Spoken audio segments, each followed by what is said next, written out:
everyone, welcome back to South Hill Farms. Today is December 22nd, 2015. Just want to give you an update on the results of what the swale or the trench is doing. I'll show you in a minute here, but it's getting much drier in the hoop house, and it is helping out quite a bit. I might end up digging the trench a little bit wider, a bit deeper as it goes around the corner, but it is collecting water just like it's supposed to collect it, which is absolutely great because that's exactly the results that we wanted. Also, the red clover that I planted a few weeks ago, it is starting to sprout, and you may be able to see it as well if I bring the camera close enough. I don't know if you can actually see the clover, but it is there, and so that's why you see a kind of a greeny tinge color, I guess you'd call it, or lack of a better description. But it's looking really, really good. It's less muddy in here, but I can still dig that trench a little bit deeper, and just to try to control the water in the hoop house. Right over there in the corner along the sides here, it's fairly dry, and still here in the middle, it's still a little damp. But one of the things that I can also try to do is I can obviously put a trench in here, put some weeping tile down about a foot, 2 feet, and then just let it drain out to the back.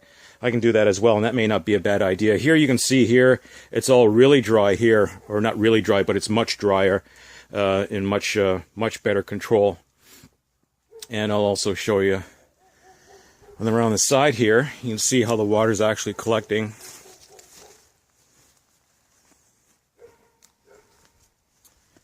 And you can see over here where there's a puddle of water, and it just moves its way out and down and around until it goes.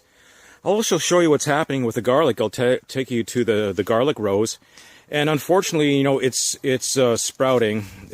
It's not going to hurt the garlic any. I may put some more mulch over the garlic. It's still well mulched, but it's really sprouting like mad.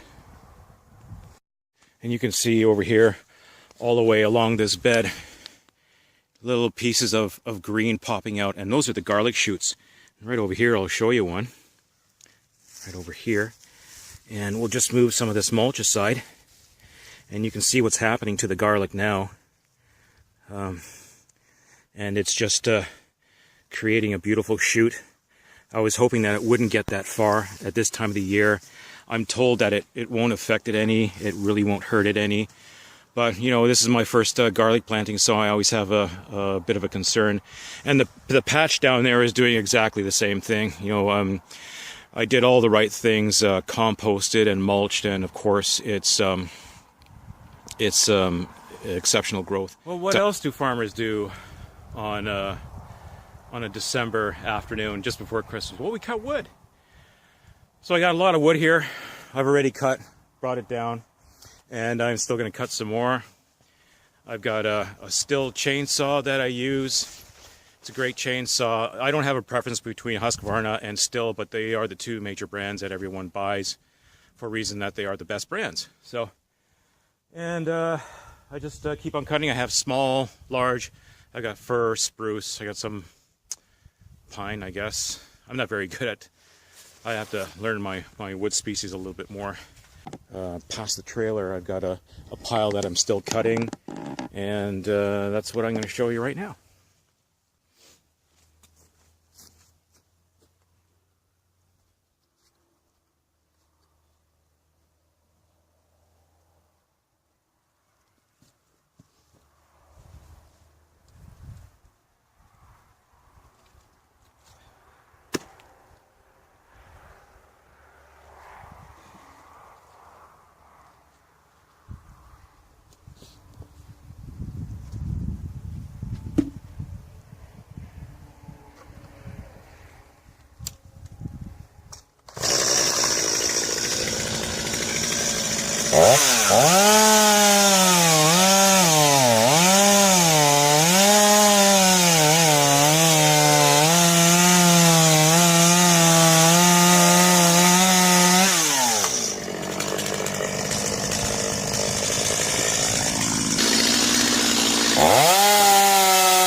So I ran out of gas. I'll show you how I fill it up. There's 2 containers, and I'll show you where they are. So this is a 2-stroke engine, 2-cycle engine. It's got 2 containers. This one's for the gas, mixed gas. And this one here that you see, that's for the oil. It has a continuous chain oil feed. And you fill them up both at the same time. What are you doing, puppy? Yeah, oh my goodness, thank you. Watch out. Crazy dog. Hey, Hugo. Are you going to say hi to the camera? Hugo. Say hi to the camera. Say hi, camera. Hi, camera. Yeah, good boy.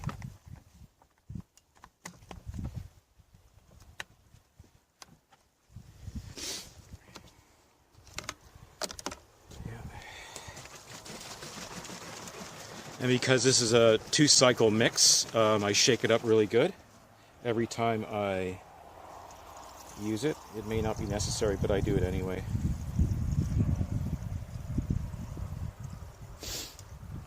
And I've been doing a lot of cutting with the chainsaw, so I'm going to sharpen the blade as well. I'll show you how.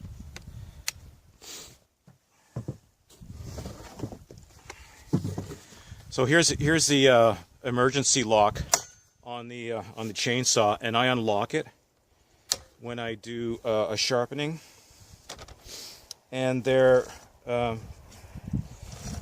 2 blades on a chainsaw. Let's see if I can bring this a little closer.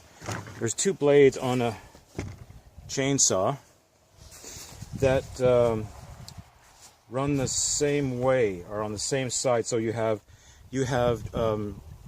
teeth on opposing sides, and there's 2 that run consecutively on the same side.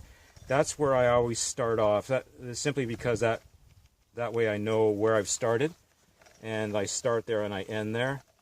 And here they are, right here. They're 2 close together teeth that are not opposing, but run in the same way together.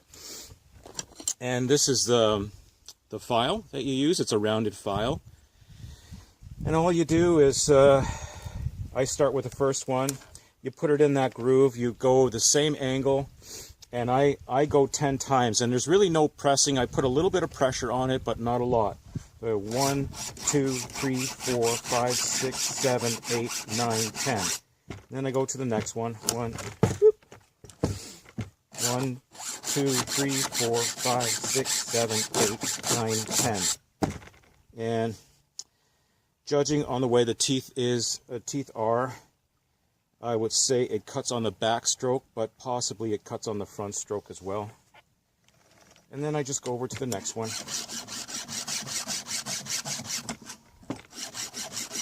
Did you count that? Because I didn't. I think I got 10. And that went fairly fast. I'm already back at those 2 beginning teeth. And then to start off, you have to do the other side as well. So I just flip this around a bit.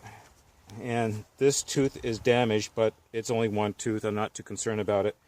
I just keep on sharpening it. You can't see it from there, but from the camera, but it is slightly damaged, and that's okay. 'Tis done.